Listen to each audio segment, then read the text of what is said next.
Selamat siang, Bapak dan Ibu peserta webinar. Selamat bergabung di sesi webinar Directions Live Online.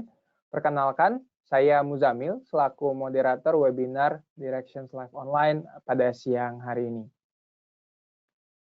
Webinar kali ini mengambil judul pemetaan topografi dengan ArcGIS atau Topographic Mapping with ArcGIS, di mana pada sesi webinar ini kita akan membahas bagaimana sistem pengendalian kualitas data hingga otomatisasi proses kartografi dengan ArcGIS Production Mapping. Serta kita akan mencari tahu lebih lanjut tentang manajemen data topografi, alat produksi peta, data multiskala, dan otomasi alur kerja produksi kartografi. Pembicara pada siang hari ini adalah Muhammad Asmi, atau yang biasa dipanggil sebagai Asmi. Sekilas mengenai Asmi, yaitu meraih gelar sarjana dari Teknik Kehutanan ITB, dan berpengalaman selama hampir 1 dekade di bidang GIS. Beberapa pengalamannya yaitu berpartisipasi dalam pengembangan Indonesia Flight Intelligence Information System, dan terlibat pada kegiatan perlindungan komodo di Komodo Survival Program, di mana Asmi memanfaatkan pengetahuannya tentang fotogrametri dan penginderaan jauh untuk memantau populasi komodo. Saat ini, di Esri Indonesia, Asmi fokus pada pengembangan solusi teknologi geospasial, khususnya untuk sektor pemerintahan serta keamanan nasional. Asmi banyak memanfaatkan teknologi real-time, big data, dan kemampuan analitis grafik.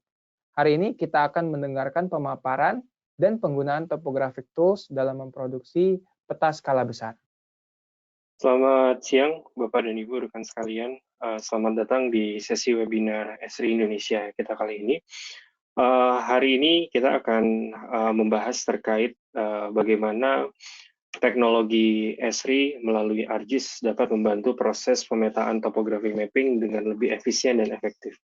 Agenda kita hari ini, kita akan membahas beberapa kapabilitas ekstensi yang akan kita gunakan di dalam teknologi ArcGIS untuk melakukan pemetaan topografi yang lebih efisien dan efektif. Kemudian kedua, kita akan juga membahas bagaimana proses pembuatan peta topografi itu dapat dilakukan dari mulai proses data capture atau proses pengambilan data, digitasi, dan bagaimana menyimpan di database. Dan dalam konteks pembuatan topografi mapping yang hari ini kita akan bahas, kita akan melihat bagaimana proses pembuatan topografi mapping bukan hanya di small area atau di area-area kecil di kota-kota tertentu, tapi juga kita akan membawa konteks pembuatan topografi mapping ini untuk seluruh wilayah di Indonesia. Berikutnya ada beberapa kapabilitas tools lain yang akan kita bahas, yaitu terkait generalisasi proses.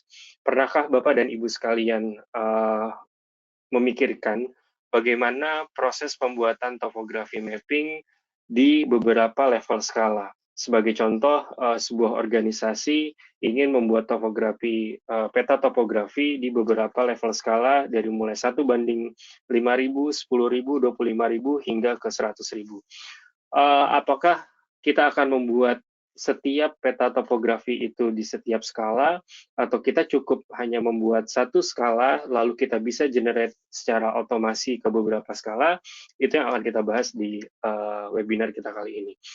Berikutnya, proses kartografi. Mungkin Bapak dan Ibu sekalian yang sudah menggunakan teknologi ArcGIS, ketika hendak membuat kartografi, simbolisasi, penamaan, dan sebagainya macamnya untuk kemudian petanya di print out, mungkin masih dengan one by one setiap layer kita lakukan simbolisasi, dan kemudian kita lakukan penamaan berikutnya, dan kemudian kita print.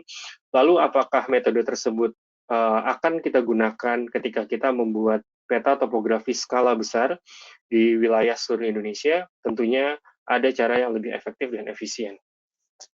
Dan yang terakhir adalah bagaimana peta topografi, proses pembuatan topografi mapping ini kita bawa ke sebuah wilayah atau sebuah environment yang sifatnya enterprise.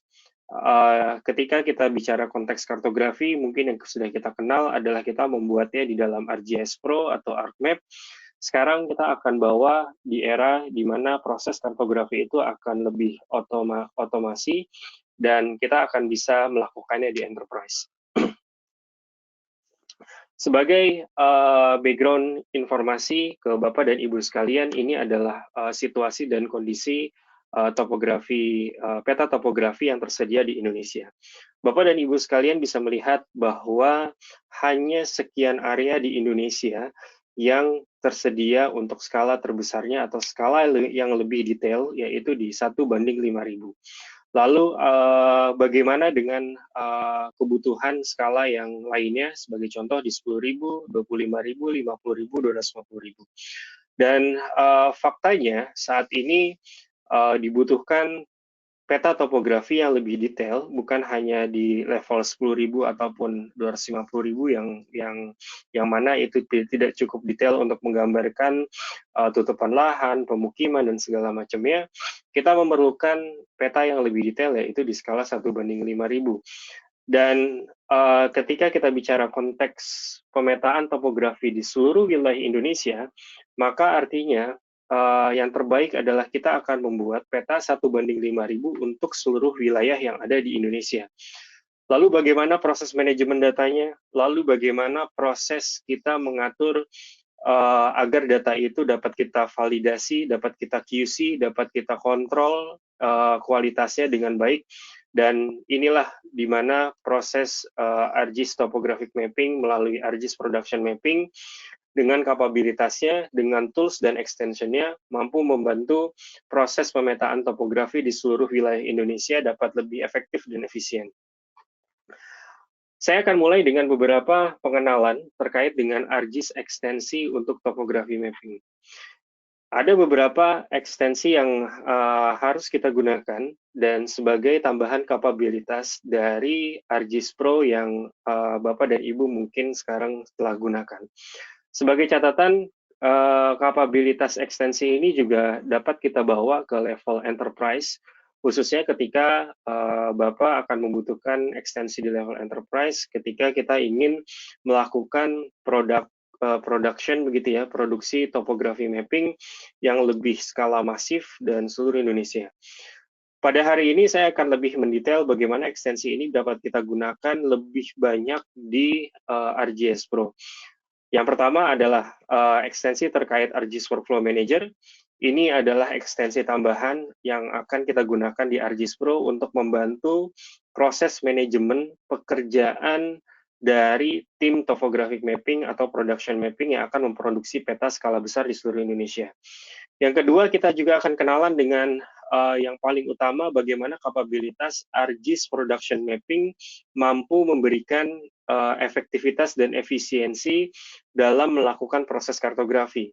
Dan yang tidak kalah pentingnya adalah ArcGIS Data Reviewer.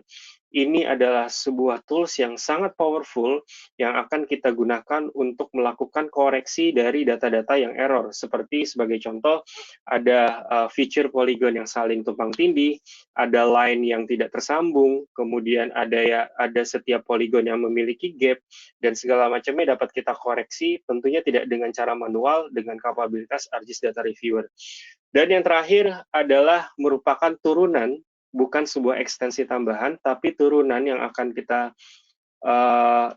kita dapatkan dari ArcGIS Production Mapping, yaitu terkait ArcGIS Defense Mapping. Ini merupakan spesifikasi atau spesialisasi dari produk ArcGIS Production Mapping yang sebetulnya dapat digunakan untuk topografi mapping untuk kebutuhan militer dan ketahanan di setiap wilayah negara. Ketika bicara ArcGIS Topographic Mapping, kita akan melalui 3 tahapan utama. Yang pertama adalah terkait bagaimana proses data koleksi itu kita lakukan.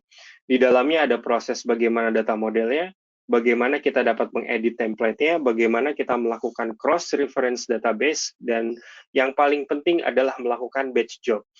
Ketika kita punya 100 tim atau yang terdiri dari 100 operator GIS yang mereka harus melakukan dan membantu proses pemetaan topografi mapping skala besar, tentunya kita perlu melakukan sebuah manajerisasi dari setiap tim yang ada di dalam organisasi kita. Sebagai contoh, dari 100 orang tersebut kita akan bagi yang 30 orang ada di data collection, 30 ada di generalization, dan sisanya ada di kartografi. Ketika kita melakukan proses production mapping, ketiga tim ini harus saling keterkaitan, pekerjaannya bisa kita monitoring, sehingga kita bisa melakukan progres monitoring pekerjaan seperti wilayah mana atau indeks peta mana yang sudah selesai, mana yang belum, mana yang sedang berprogres, dan segala macamnya. Ketika kita bicara produk dari production mapping, maka seperti yang tadi saya sebutkan di awal, production mapping memiliki dua turunan produk yang bisa yang bisa kita gunakan sebagai output. Yang pertama ada production mapping yang umumnya memiliki data produk atau output berupa civilian topographic mapping, yaitu atau bisa disingkat dengan CTM. Dan berikutnya turunan produk yang selanjutnya adalah terkait defense mapping. Ini biasanya digunakan oleh beberapa instansi-instansi yang memang berkaitan dengan pemetaan topografi untuk kebutuhan militer dan segala macamnya. Kita akan mengenal beberapa format atau data produk yang menjadi output dari kedua ekstensi production mapping dan defense mapping.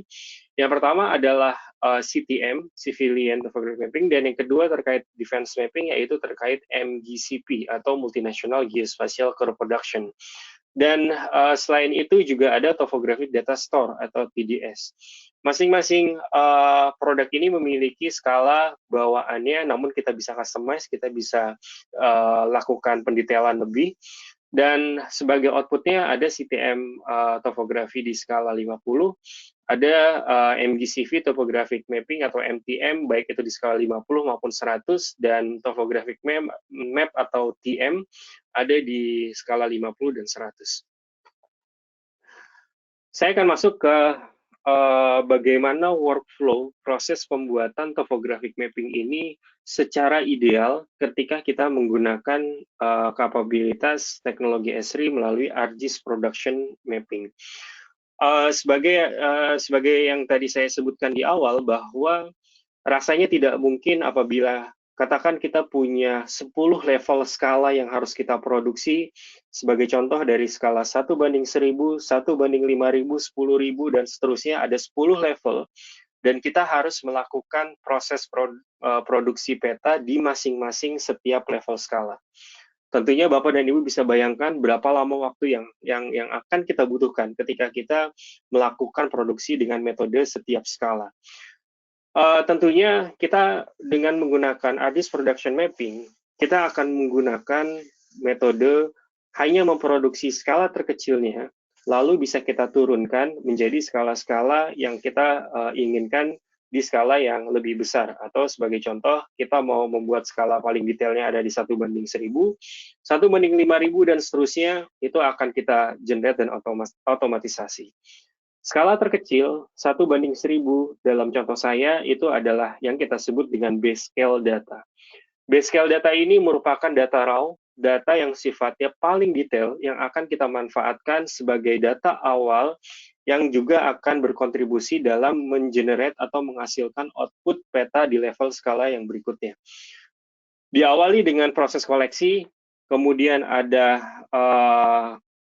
proses yang kita sebut dengan produce atau production, dan bagaimana ada proses juga setelah kedua proses koleksi dan produksi selesai, kita akan memanage dan kita akan men-share data. Seluruh proses yang ada di gambar ini tentunya di-manage dengan sebuah ekstensi atau kapabilitas yang disebut dengan ArcGIS Workflow Manager, dan segala macam prosesnya terrecord dan terautomasi sehingga kita bisa memonitor perkembangan progres produksi mapping kita. Saya akan awali dengan proses data capture. Smart Data Capture dan Workflow Management Process akan memanfaatkan kapabilitas ekstensi dari ArcGIS Pro yang disebut dengan ArcGIS Data Reviewer. Melalui ArcGIS Data Reviewer, kita akan menggunakan beberapa automatisasi rules yang di dalamnya akan membantu kita untuk melakukan validasi cek. Sebagai contoh, dalam data topographic mapping kita tidak menginginkan ada dua poligon yang saling overlap, dan kita bisa koreksi secara otomasi bahwa ketika ada dua poligon yang saling overlap, maka data tersebut harus dikoreksi, apakah satunya di-erase ataukah satunya di-clip sehingga kedua poligon tersebut bisa saling bersambungan dengan atribut ataupun validasi yang baik. Atau sebagai contoh garis, ketika ada garis yang terputus itu seharusnya selalu harus tersambung, atau bahkan sampai ke level luas. Ketika kita membuat area poligon, sistem akan membaca ketika luas area poligon yang kita buat kurang dari 1 hektar, maka sistem akan membuat warning bahwa poligon itu tidak diperkenankan untuk dibuat, atau artinya kita harus membuat poligon yang lebih besar. Segala macam rules, validasi, atau constraint yang akan kita buat, akan kita bisa kustomisasi melalui proses dan ekstensi yang ada di dalam ArcGIS Data Reviewer. Lalu berikutnya adalah ArcGIS Workflow Manager. Ini adalah powerful tools yang dimana ketika kita bicara produksi peta skala besar di seluruh wilayah Indonesia, tentunya kita perlu sebuah workflow management.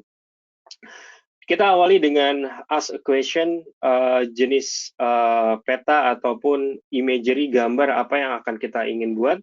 Dan kemudian kita akan bisa melakukan automated proses di sini, seperti melakukan edit data, melakukan QC. Ketika QC belum selesai, kita akan balikan lagi dengan editing data.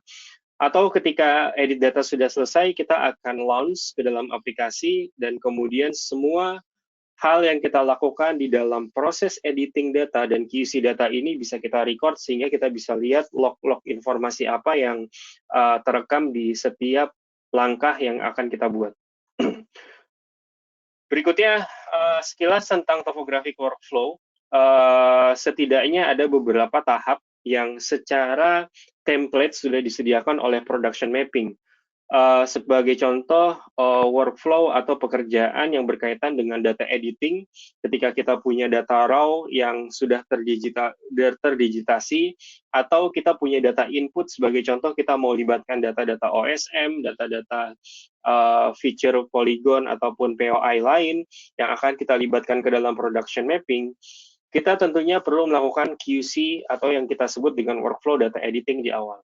Berikutnya ada proses cartographic production, data generalization, data ingest, field editing, data labeling, dan segala macamnya. Itulah sekian task atau workflow atau pekerjaan yang akan kita lakukan di dalam workflow manager dalam sebuah production mapping. Di dalam workflow manager, kita juga akan memiliki kapabilitas merekam setiap data-data ataupun pekerjaan-pekerjaan yang dilakukan oleh 100 staff yang tadi di awal sudah saya sebutkan.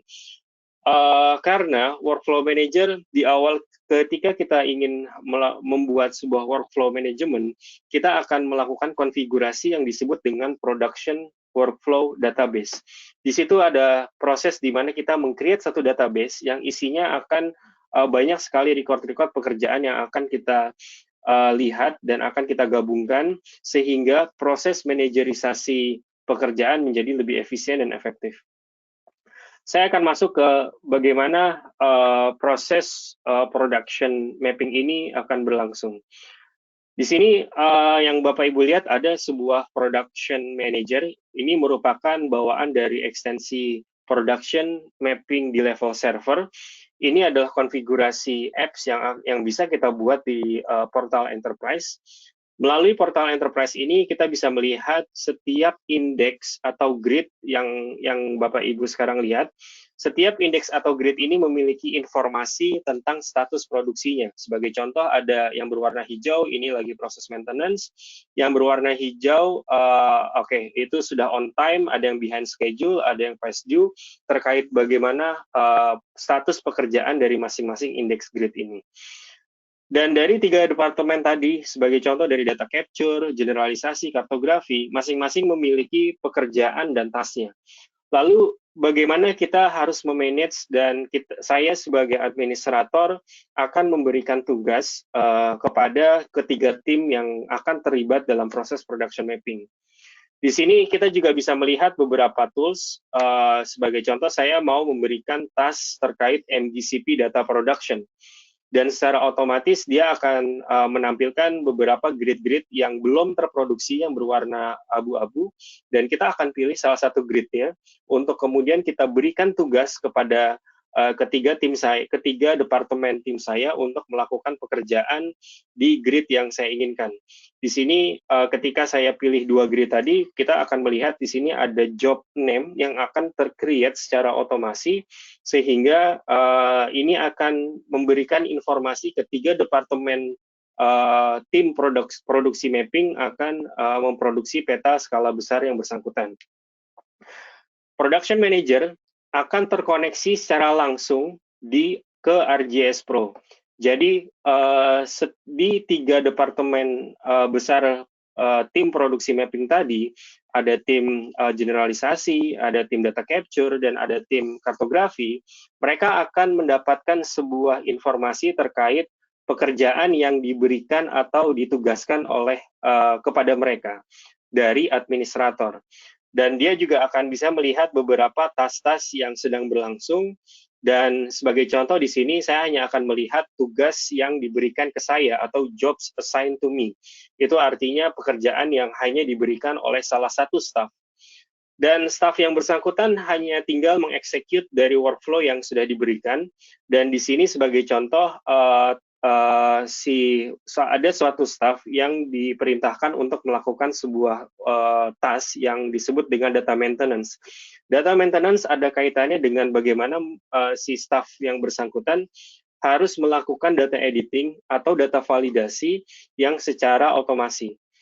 Sesaat ketika staff membuka tasnya, maka Bapak dan Ibu bisa melihat ada sekian data yang sudah klip atau ditampilkan hanya di seluas area yang mana ditugaskan oleh si administrator tadi. Dan data yang bersangkutan juga disimpan di lokal, artinya sesaat ketika si petugas itu melakukan proses data maintenance, database-nya mereka akan secara otomasi mereka buat lokal, dan si setiap staff tersebut akan bisa mengerjakannya secara mandiri.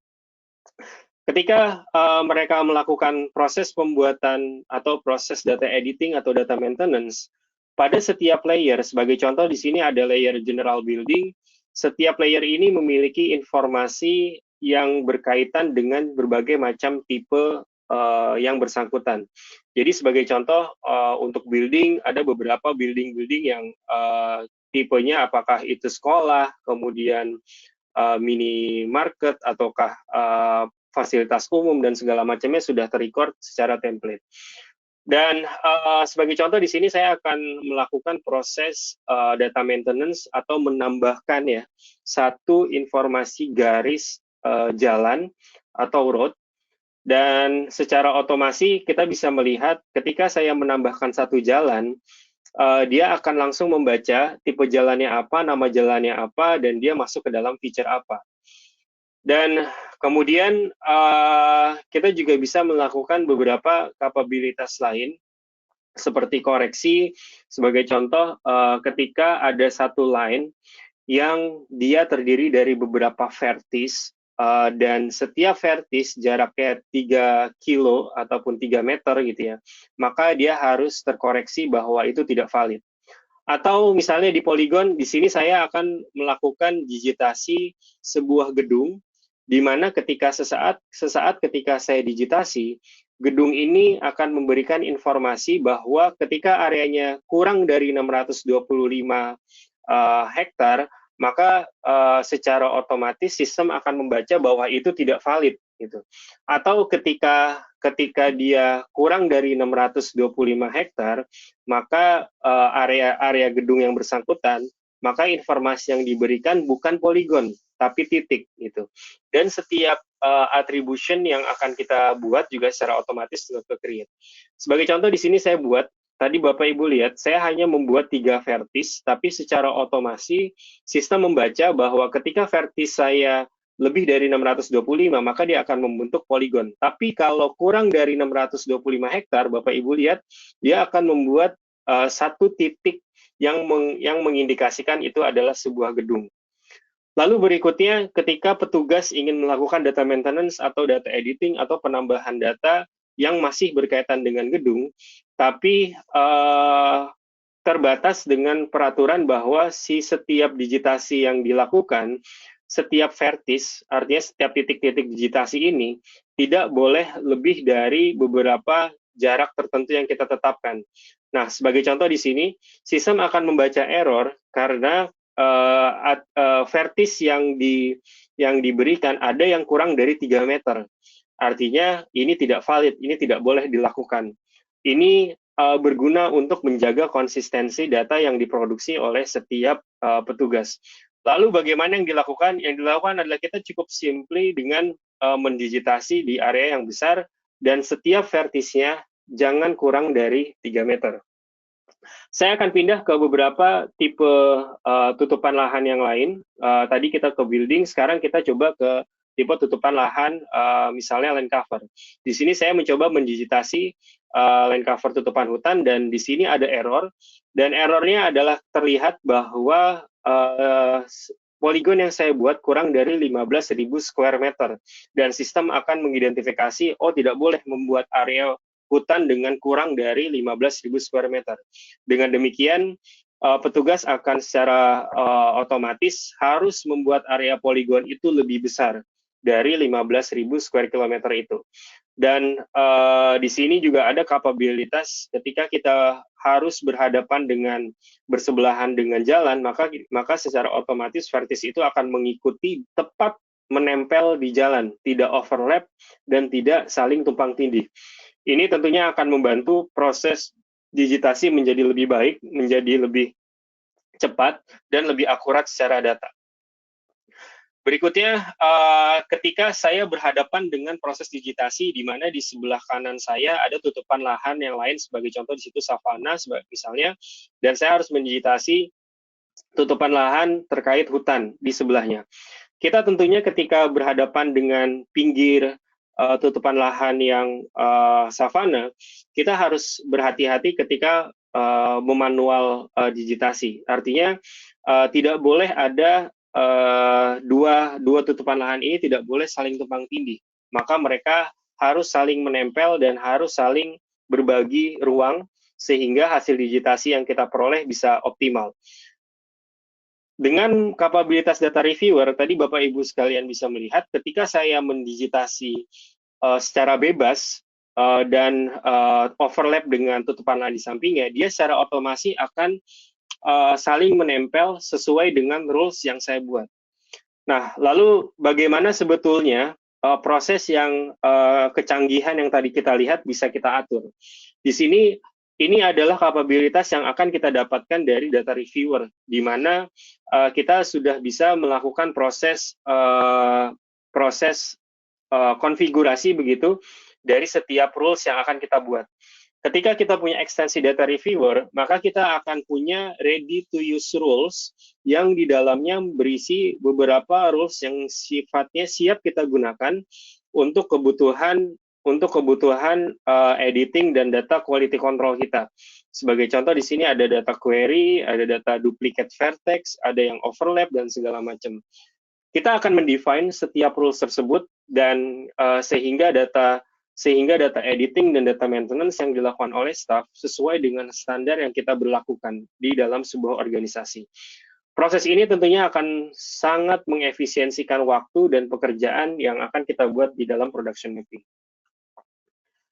Kita sudah melihat dari proses data capture, berikutnya saya akan masuk ke dalam proses yang sangat menarik dan sangat menyita perhatian saya adalah proses generalisasi.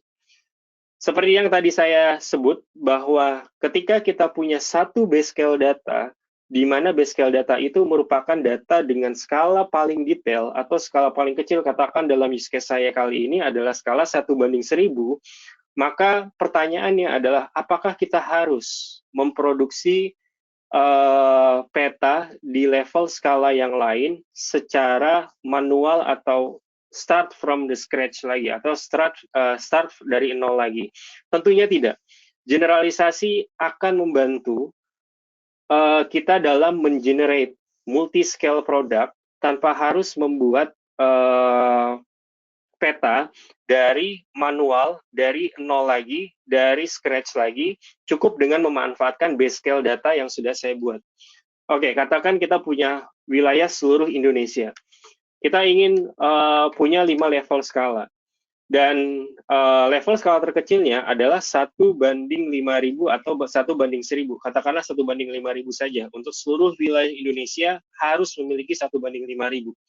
Ketika setiap wilayah grid di Indonesia punya 1:5.000, maka dengan secara bersamaan mereka akan mampu memproduksi peta dengan skala 10.000, 50.000 dan seterusnya yang lebih besar dari 5.000 secara otomasi, secara tidak secara manual dan tidak dengan kita membuat di setiap level skala. Generalisasi pada dasarnya merupakan kumpulan dari beberapa tools yang akan kita gunakan dan sifatnya ready to use untuk kita lakukan memproduksi multi-scale produk dari setiap peta itu. Sebagai contoh di sini secara workflow kita punya input scale dan kemudian nanti secara otomasi ketika di layout kita sudah mampu set, kita pilih saja skalanya berapa, maka beberapa feature yang ada di dalam peta kita sebagai contoh, awalnya mungkin di skala 1:1000, gedung itu bisa kelihatan sangat detail. Tapi ketika kita ekspor ke dalam 1:10.000 atau 1:5.000, maka gedung-gedung itu yang awalnya sangat detail persil-persilnya, dia akan menjadi area. Akan menjadi area yang merepresentasikan gedung tersebut. Untuk memperjelas konteks dari generalisasi, di sini saya punya sebuah data yang saya ekstrak dari OSM data, OSM Street Data, sehingga Bapak dan Ibu bisa melihat di sini betapa detailnya informasi terkait dengan gedung. Dan ketika kita ekspor data yang bersangkutan tanpa menggunakan generalisasi proses, Bapak dan Ibu bisa melihat jalan, gedung, penamaan, dan segala macam sulit sekali kita baca, sulit sekali kita interpretasikan. Maka disitulah generalisasi akan bekerja. Di sebelah kiri Bapak itu ada peta kurang lebih aktual awalnya adalah base scale-nya sekitar 1:10.000 dan saya akan generalisasi dia ke 1:50.000. Bapak dan Ibu bisa melihat beberapa perubahan feature yang secara otomasi bisa tergeneralis, yaitu yang pertama adalah di sini ada port atau ada beberapa gedung-gedung yang dia secara otomasi tergenerate. Dan berikutnya adalah bagaimana proses ini juga bisa membantu kita untuk memahami setiap proses di dalamnya bisa kita lakukan proses yang saling simultan. Artinya ketika gedung ada di skala 1:5.000, maka dia akan menjadi area. Kemudian sungai ketika dia di skala 1:1000 dia akan menjadi poligon, tapi ketika di 1:50.000 dia akan menjadi line dan seterusnya. Seperti yang tadi saya katakan bahwa generalisasi ini adalah kumpulan tools yang bisa kita pakai, yang bisa kita gunakan ketika kita menginstal si production mapping ekstensi yang bersangkutan untuk ArcGIS Pro. Di dalamnya atau behind the scene-nya, setiap generalisasi ini memiliki yang kita sebut dengan XML file, di mana di dalamnya merupakan sekumpulan rules yang akan kita atur, yang akan kita konfigurasi sesuai dengan keinginan kita. Ketika tadi ada satu gedung yang dimana di 1:1000 terlihat detail, lalu kita mau rubah menjadi apa ketika dia pindah ke 1:10.000 atau yang lebih besar yang lainnya. Di sini Bapak dan Ibu bisa melihat salah satu beberapa konfigurasi seperti objek. Oke, di bagian ini adalah core-nya. Jadi di sini ada Bapak dan Ibu bisa melihat sebagai contoh adalah objeknya line cover. Ketika di generalisasi dia akan teragregat dan dia akan menggunakan eliminate tolerance nomor 4. Saya akan jelaskan yang nomor 4 yang bersangkutan seperti apa. Nah, di sini saya punya satu case di mana bahwa si generalisasi ini kita jalankan. Dan di sini yang pertama sekali kita akan gunakan tools yang disebut dengan run generalisasi. Run generalisasi akan membantu kita untuk melakukan tahap awal dari generalisasi, dan ketika kita menjalankan run generalisasi, kita akan mendapatkan sekumpulan file yang secara otomatisasi terkonfigurasi.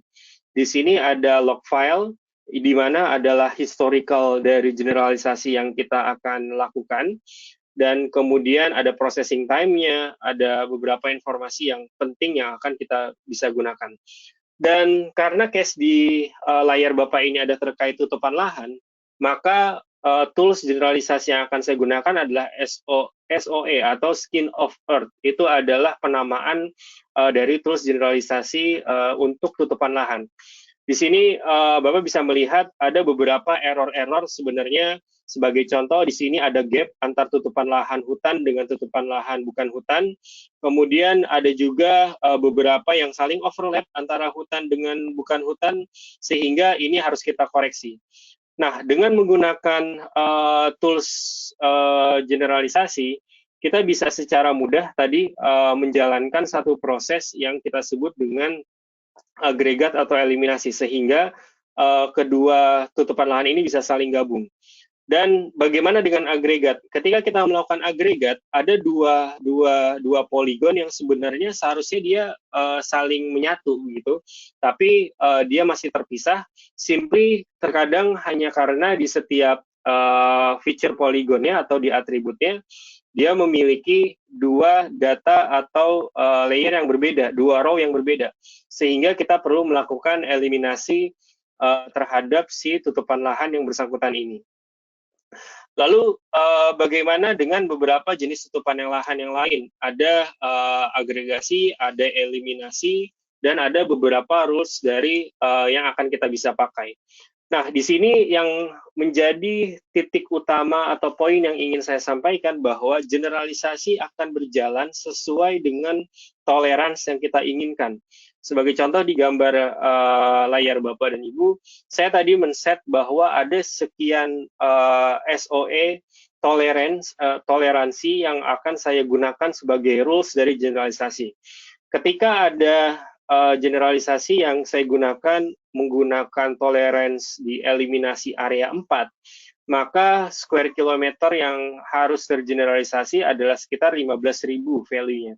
Dan begitu juga ketika saya menggunakan yang eliminasi area 2, maka si poligonnya akan tergeneralisasi sekitar 2.500 hektar, gitu, akan kegabung atau akan secara lebih luas.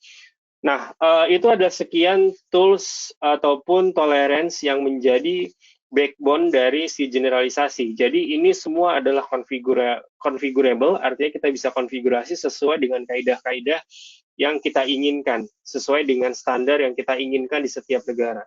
Dan kita juga ada tolerance type, ada area unit, dan segala macam yang bisa kita optimalkan.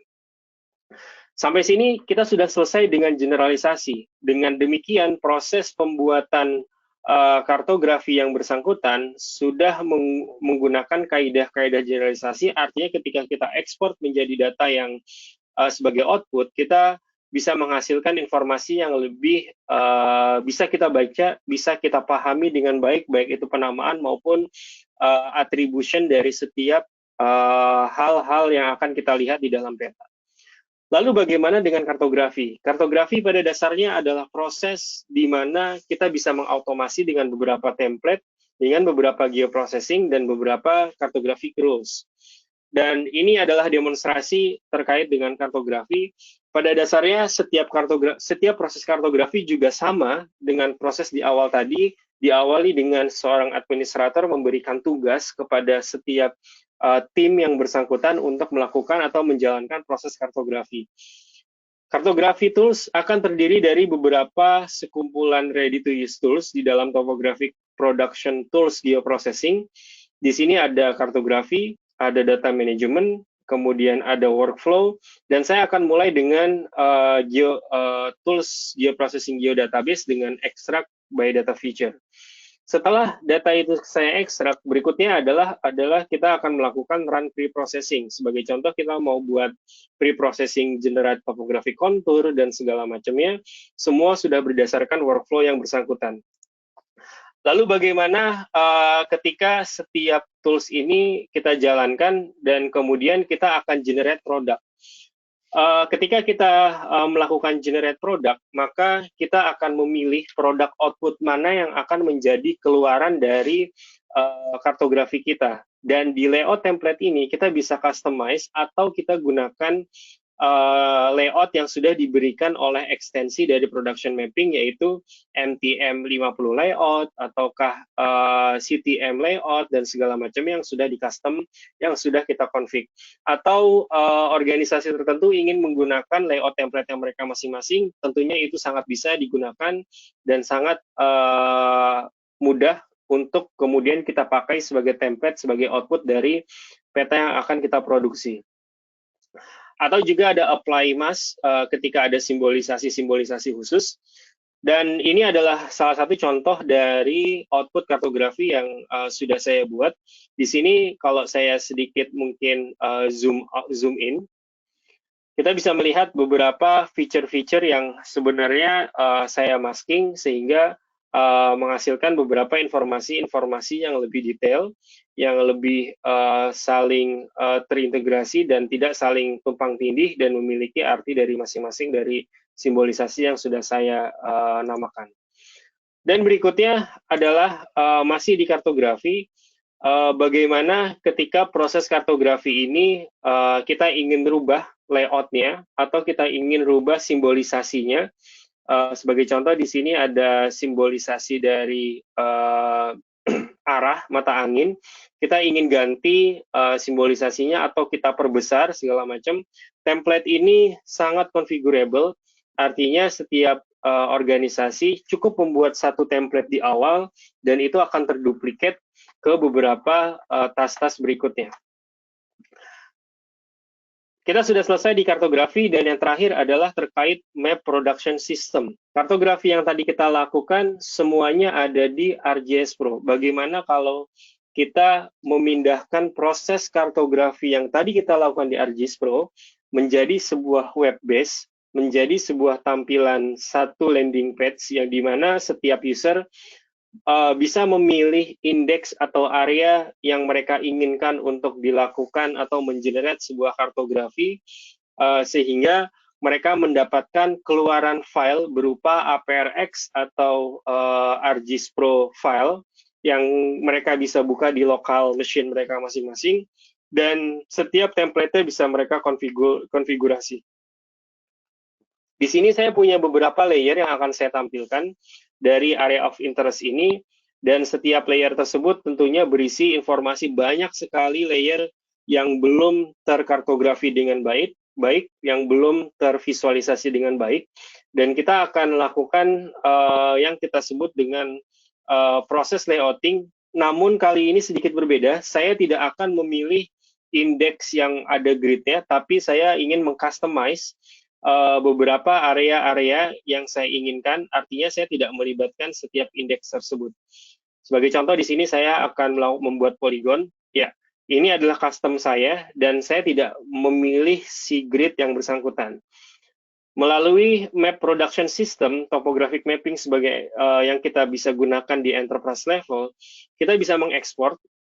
Ketika sesaat kita mengekspor, kita akan mendapatkan format APRX, di mana itu adalah format ArcGIS Pro yang akan bisa kita gunakan di local machine atau di petugas yang hendak akan membuat proses kartografi, sehingga mereka bisa melakukan proses itu bisa lebih cepat.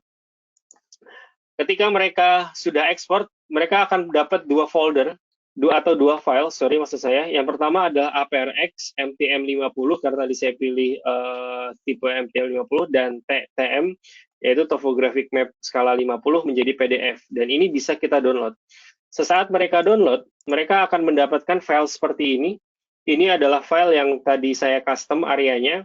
Dan ketika saya export atau download, dan saya buka ArcGIS Pro-nya, saya akan langsung mendapatkan tampilan seperti ini, dan tinggal ketika kita punya kebutuhan khusus, kita konfigurasi penamaannya atau skalanya dan segala macamnya bisa secara otomasi. Kita sudah melalui semua proses dari topographic mapping ini, dan tentunya seperti yang Bapak Ibu tadi simak bahwa proses kartografi ini saling atau proses production mapping ini sampai ke kartografi saling terintegrasi, saling termonitor, saling memiliki informasi yang bisa kita update atau progress monitoringkan, sehingga kita bisa tahu progres setiap pembuatan peta di setiap index grid itu berlangsung seperti apa. Sebagai summary, jadi secara umum proses ArcGIS Topographic Mapping akan melibatkan beberapa atau 3 tahapan utama. Yang pertama adalah data capture, baik itu data dari manual digitasi, ataukah kita melibatkan data ready to use, dan segala macamnya. Generalisasi adalah proses yang sangat powerful, yang sangat mengefisiensikan waktu kita ketika kita ingin memproduksi peta di turunan beberapa skala yang berikutnya. Dan yang terakhir adalah kartografi production. Ini adalah proses simbolisasi, proses layouting, di mana semuanya sudah seamless dengan kita cukup memanggil template ataupun simbolisasi-simbolisasi sesuai dengan standar output yang kita inginkan. Dengan menggunakan tools dan product file yang ready to use seperti ArcGIS Workflow Manager, kita juga bisa memanage pekerjaan-pekerjaan itu bisa lebih terpantau, sehingga kita bisa mengestimasi juga kapan proses dari setiap indeks topografi mapping itu bisa kita selesaikan. Ada beberapa resource yang Bapak dan Ibu bisa tuju untuk membaca beberapa produk update, kemudian ada juga komunitas kita yang membantu bagaimana sebetulnya proses topographic mapping ini umumnya diimplementasi di beberapa negara. Terima kasih dari saya, sekian tentang webinar kita kali ini tentang ArcGIS Topographic Mapping. Kita bisa melihat banyak sekali insight.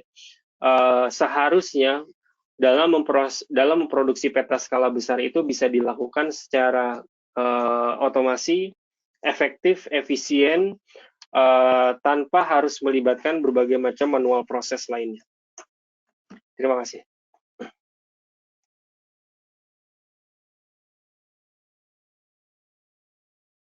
Ya, baik. Terima kasih atas presentasinya, Mas Asmi. Sekarang kita akan memulai sesi Q&A, namun saya ingatkan masih ada waktu untuk bertanya dengan memasukkan pertanyaan ke panel GoToWebinar di sebelah kanan. Baik, sudah ada beberapa pertanyaan yang masuk dari peserta webinar yang antusias pada webinar kali ini. Namun sebelum itu,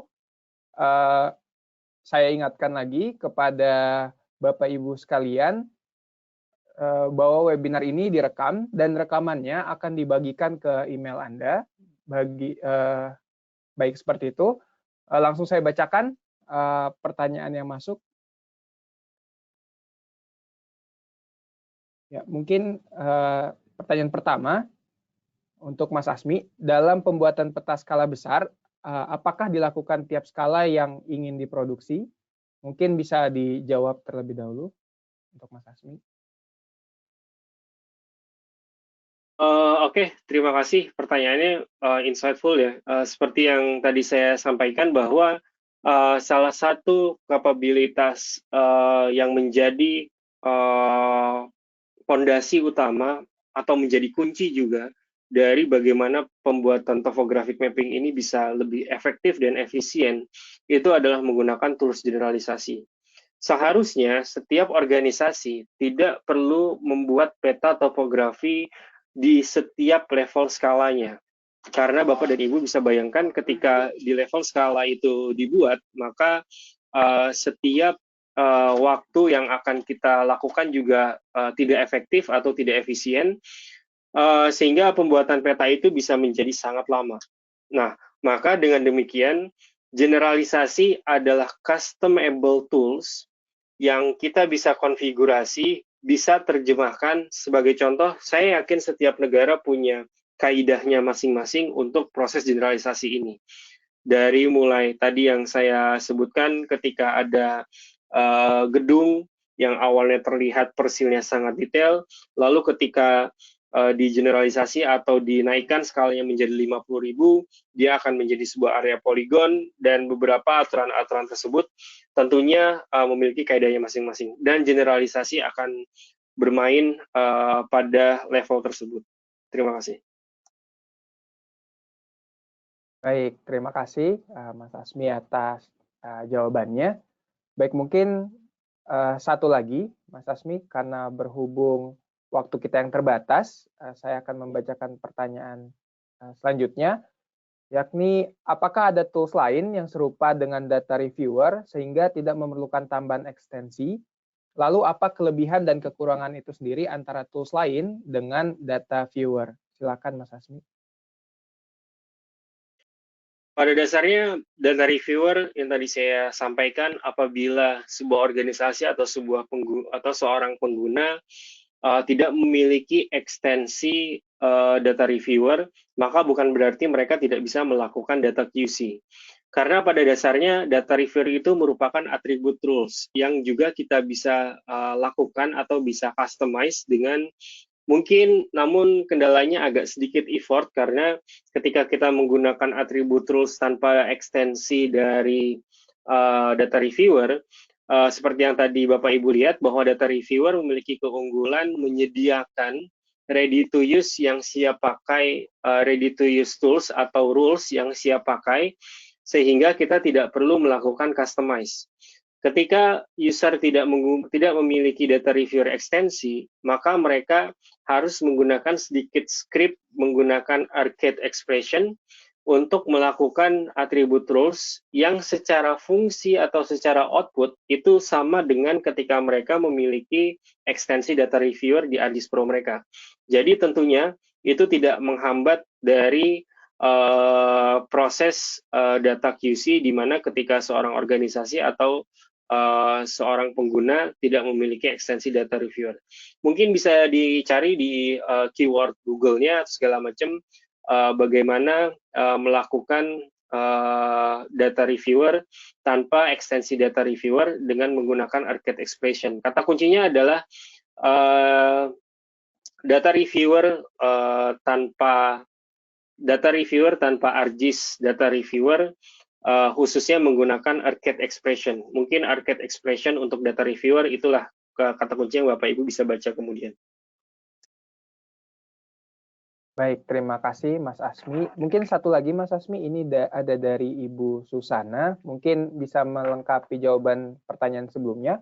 Software lengkap apa? Software lengkap untuk otomatis TM ini apa saja yang digunakan? Seperti itu, Mas Asmi bisa dijawab. Menarik. Jadi untuk software lengkapnya tentunya fundamental sekalinya adalah ArcGIS Desktop atau sekarang kita sudah beralih ke ArcGIS Pro. Itu adalah software utama dan di dalam software utama itu kita berikan ekstensi kapabilitas tambahan yang disebut dengan ekstensi atau add-on ekstensi dari data reviewer, workflow manager, dan ArcGIS production mapping.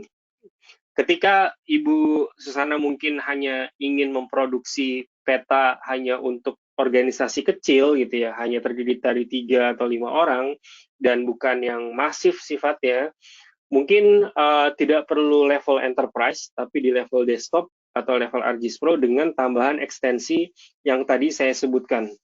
Namun jika kebutuhannya adalah lebih masif untuk area yang lebih besar, dan pengguna atau user atau GIS operator yang terlibat makin banyak gitu ya. Tentunya manajerisasi sumber daya harus dilakukan. Artinya workflow manager di level enterprise, di level ArcGIS enterprise diperlukan untuk melakukan manajerisasi setiap orang tersebut. Mungkin secara sederhana lagi saya sampaikan bahwa ketika kita tidak bekerja di level enterprise, artinya kita bekerja, saya analogikan seperti rumah dan seperti kosan.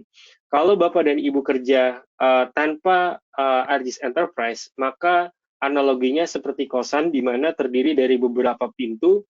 Ketika Bapak dan Ibu ingin membutuhkan informasi dari tetangga sebelah dan segala macam, Bapak dan Ibu harus ketok dan harus berbagi pakainya secara manual. Tapi kalau rumah adalah analogi untuk ArcGIS Enterprise, di mana semua hal yang ada di dalam rumah bisa kita kontrol dengan satu pintu, semua bisa kita lihat, semua bisa kita manage. Itu adalah perbedaan yang signifikan antara bekerja dengan ArcGIS Desktop atau ArcGIS Pro saja dengan ArcGIS Enterprise. Terima kasih. Baik, terima kasih Mas Asmi atas pertanyaannya. Kita sudah masuk di penghujung acara webinar kali ini. Mungkin sedikit informasi saya tambahkan. Pada kesempatan ini, saya informasikan bahwa acara webinar Directions Live Online akan diadakan kembali pada hari Kamis, tanggal 14 Desember dengan topik menuju satu data Indonesia dengan ArcGIS. Untuk itu, Bapak Ibu sekalian bisa scan QR Code di sebelah kanan layar untuk informasi acara webinar selengkapnya dan juga registrasi webinar tersebut. Mungkin sekian dari saya. Terima kasih atas kehadirannya. Sampai jumpa di acara webinar selanjutnya. Assalamualaikum warahmatullahi wabarakatuh dan selamat siang.